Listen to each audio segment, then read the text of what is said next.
Hello बच्चे लोग, स्वागत है आपका easy to study YouTube channel पर। तो बच्चे लोग, आज हम सब करने वाले हैं बिहार बोर्ड के क्लास 8 में हिंदी का चैप्टर नंबर 10 का क्वेश्चन आंसर, जिसका बच्चों नाम है ईर्ष्या तू ना गई मेरे मन से, है ना। तो बिना किसी देरी के वीडियो को करते हैं शुरू और देखते हैं कि हमारा पहला प्रश्न कौन सा है। तो बच्चे लोग, प्रश्न अभ्यास में क्या बोलता है पार्ट से, है ना। तो हम जैसा कि देख रहे हैं कि प्रश्न 1 में बोलता है कि वकील साहब सुखी क्यों नहीं हैं, है ना। तो इसका उत्तर हो जाएगा बच्चे लोग कि वकील साहब को धन संपत्ति, सुंदर घर, पत्नी, पुत्र पुत्री किसी चीज़ की कमी नहीं है, लेकिन वे सुखी नहीं हैं क्योंकि उनके हृदय में ईर्ष्या रूपी आग सदैव पीड़ा पहुंचा रही है। उनके बगल का एक बीमा एजेंट की चमक धमक, आमदनी, गाड़ी इत्यादि सभी उन्हीं को क्यों नहीं हो जाता, मतलब दूसरे का सामान उनका क्यों नहीं हो जाता, यही वे सोचते रहते हैं। अर्थात किसी दूसरे को सुख सुविधा या आय क्यों ईर्ष्या का कारण सदैव वे चिंतित और दुखी रहा करते। वे सब सुखी रहते हुए भी सुखी नहीं हैं। तो इस क्वेश्चन का बच्चे लोग आपका ये उत्तर होगा। अब चलो देखते हैं कि हमारा अगला प्रश्न कौन सा है।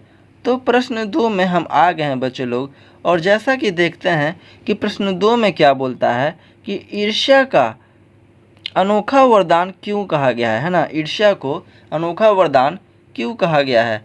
तो हमारा देखते हैं इसका उत्तर है कि ईर्ष्या को अनोखा वरदान इसलिए कहा गया है जिसके हृदय में यह अपना घर बना लेता है, उसको प्राप्त सुख के आनंद से वंचित, मतलब कि दूर, है ना, क्या कर देता है, दूर कर देता है। ऐसा व्यक्ति जिसके हृदय में ईर्ष्या होती है, वह उन चीज़ों का आनंद नहीं उठाता जो उसके पास है, बल्कि उन चीज़ों से दुख उठाता है जो दूसरे के पास है। तो जैसा कि हम देखते हैं बच्चे लोग, ईर्ष्या मतलब यही होता है जेलसी। जो दूसरों के पास है वो यही सोचता है कि वह मेरे पास क्यों नहीं है, इसलिए जलते रहता है। तो इस क्वेश्चन का उत्तर ये हो जाएगा।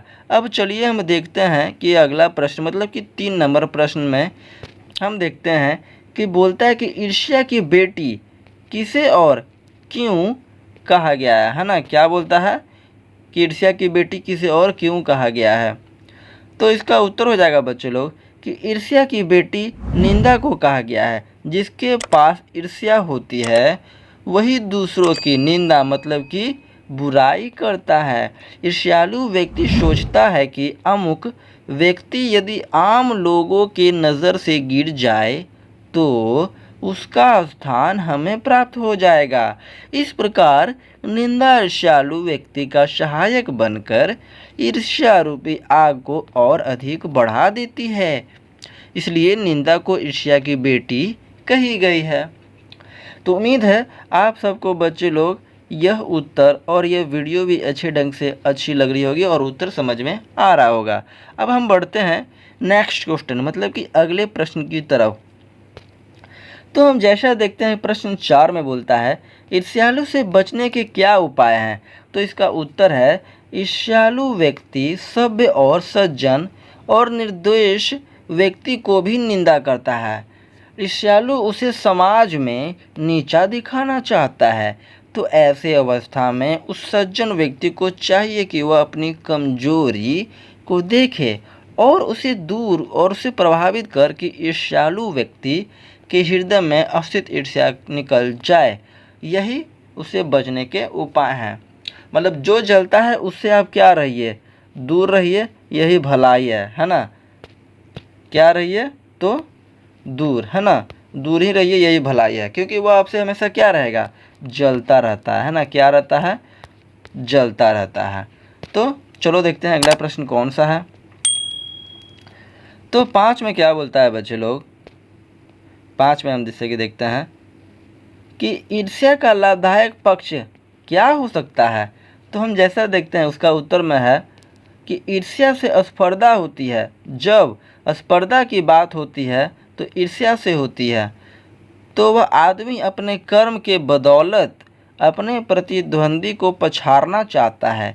ईर्ष्या इससे ईर्ष्यालु व्यक्ति में उन्नति मतलब कि विकास, है ना, क्या होता है, विकास होता है, डेवलपमेंट होता है ना। फिर इस प्रकार स्पर्धा ईर्ष्या का लाभदायक पक्ष साबित हो सकता है। तो हम लोग जलेंगे तो ना पढ़ेंगे, नहीं उसको उतना नंबर आ गया हमको क्यों नहीं, तो हम भी अच्छे ढंग से पढ़ेंगे। तो बच्चे लोग हम ये वीडियो देख रहे हैं easy to study YouTube channel पर, और हम लोग क्या पढ़ रहे हैं, तो क्लास 8 के हिंदी चैप्टर 10 का क्वेश्चन आंसर कर रहे हैं, है ना। अब चलो देखते हैं कि नेक्स्ट क्वेश्चन हमारा कौन सा है। हेलो दोस्तों, अगर यह वीडियो आप सबको अच्छी लग रही है और हाँ, अगर आप इस क्वेश्चन आंसर का PDF चाहते हैं तो आप हमारे टेलीग्राम चैनल को ज़रूर से ज़रूर ज्वाइन कर लीजिए। और हाँ दोस्तों, आप चाहे किसी भी बोर्ड के हैं, बिहार बोर्ड या अन्य बोर्ड के, आपको सारी बोर्ड का अगर नोटिस चाहिए या किसी भी बोर्ड का अपडेट चाहिए तो आप हमारे इंस्टाग्राम हैंडल को ज़रूर से ज़रूर फॉलो कर लें, ताकि आप तक सारा नोटिस और अपडेट पहुँच सके। तो चलिए चलते हैं नेक्स्ट टॉपिक और नेक्स्ट क्वेश्चन की तरफ।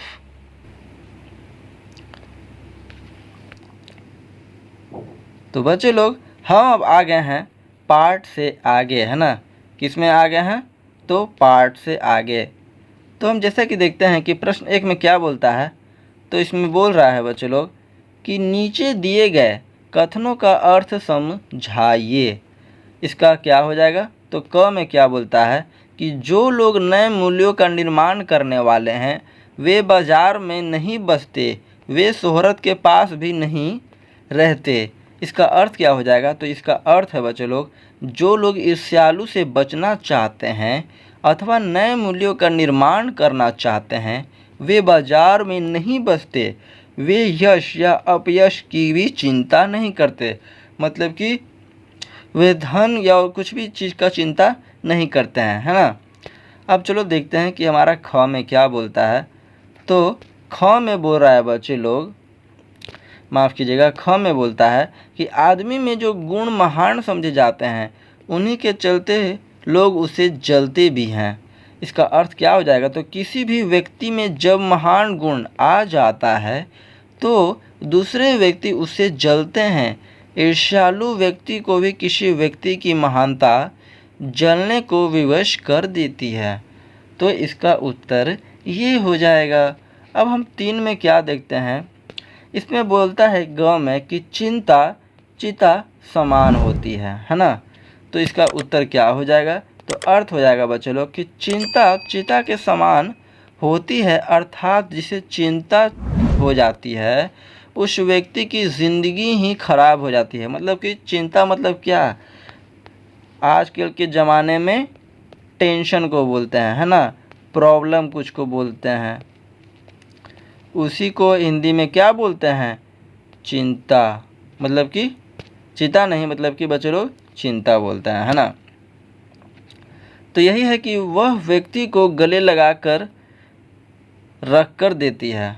फिर से एक बार हम क्वेश्चन देखते हैं कि इसका अर्थ है कि चिंता चिता के समान होती है, अर्थात जिसे चिंता हो जाती है उस व्यक्ति की ज़िंदगी खराब हो जाती है, टेंशन प्रॉब्लम से वह व्यक्ति को गला कर रख देती है।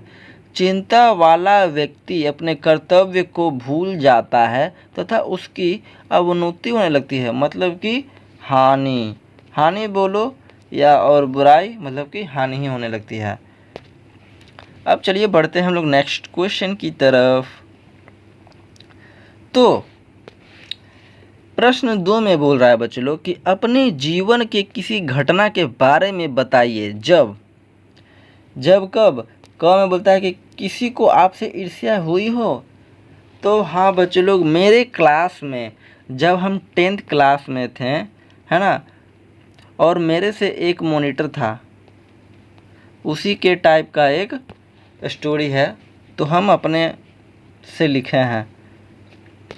तो इसका उत्तर हम क्या बोले हैं कि एक सहपाठी को हमसे ईर्ष्या हो गई, कारण कि मैं अपने वर्ग में प्रथम आया करता हूँ। हमारा गुण शिक्षकों को भी ध्यान हमारी ओर आकर्षित कर लिया था।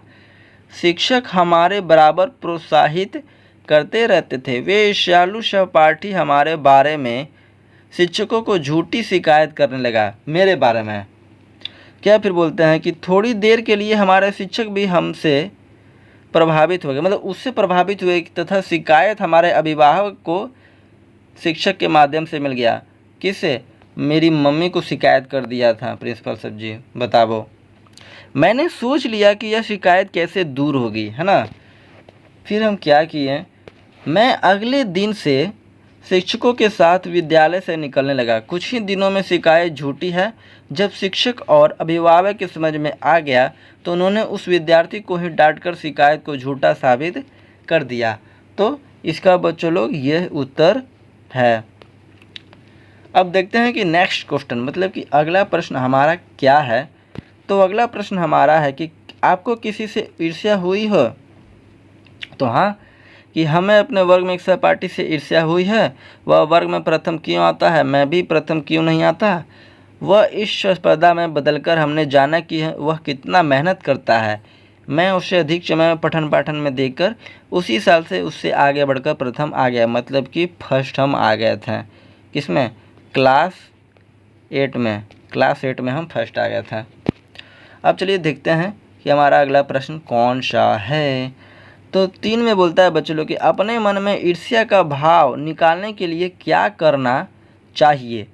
तो इसका उत्तर है कि हमें अपने मन से ईर्ष्या का भाव निकालने के लिए हमें स्पर्धा, मतलब कि कंपटीशन का भाव लाकर अपने कर्तव्यों में गति लाना चाहिए। मानसिक अनुशासन अपने में लाकर फालतू बातों पर ध्यान नहीं देना चाहिए तथा हमें यह पता लगाना चाहिए कि किस अभाव के कारण हमें ईर्ष्या का उदय हुआ है। उसकी पूर्ति इस स्पर्धा से, ईर्ष्या से दूर हो सकती है ना। तो चलिए देखते हैं कि हम लोग नेक्स्ट क्वेश्चन हमारा कौन सा है। तो बच्चे लोग अब हम आ गए हैं व्याकरण में, है ना। किस में आ गए हैं? व्याकरण में आ गए हैं। तो इसमें बोलता है निम्नलिखित शब्दों को वाक्यों में प्रयोग कीजिए। तो कैसे प्रयोग करेंगे? तो ये सब क्या है? ये सब क्वेश्चन है, ठीक है। तो चलो, जैसे कि मृदभाषिणी, तो मृदभाषी मतलब बहुत ही अच्छी गृहिणी। तो वकील साहब की पत्नी मृदभाषिणी थी, मतलब बहुत अच्छी थी। अच्छी मतलब गृहिणी, बहुत बढ़िया क्या थी? वाइफ थी, ठीक है। फिर बोलता है चिंता, तो चिंता क्या है? चिंता चिता के समान है। फिर सुकर्म, तो सुकर्म से सुयश मिलता है, मतलब सुकर्म का अर्थ क्या हो गया बच्चे लोग? तो सुकर्म का अर्थ हो गया बहुत बढ़िया, मतलब कि अच्छा काम, है ना। क्या बोलता है? अच्छा काम को बोलते हैं हम लोग सुकर्म, ठीक है। किसको बोलते हैं? सुकर्म को बोलते हैं अच्छा काम, ठीक है। चलो, तो सुकर्म से सुयश मिलता है, मतलब बढ़िया चीज़ मिलता है। बाजार, तो बाजार रविवार को रहता है बंद, ठीक है।